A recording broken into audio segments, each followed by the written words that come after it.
All right, I'm just popping here and here to tell y'all that it took me like 2 hours to get all of these individual pieces up here.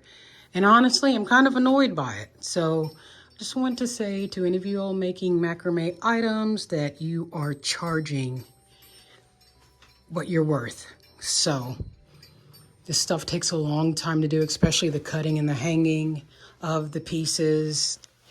And I didn't charge what I was worth on some of my previous projects. And so I hope that none of you all make that same mistake. I'm ready to make these pants or shorts, whatever it's going to turn out to be. So peace out.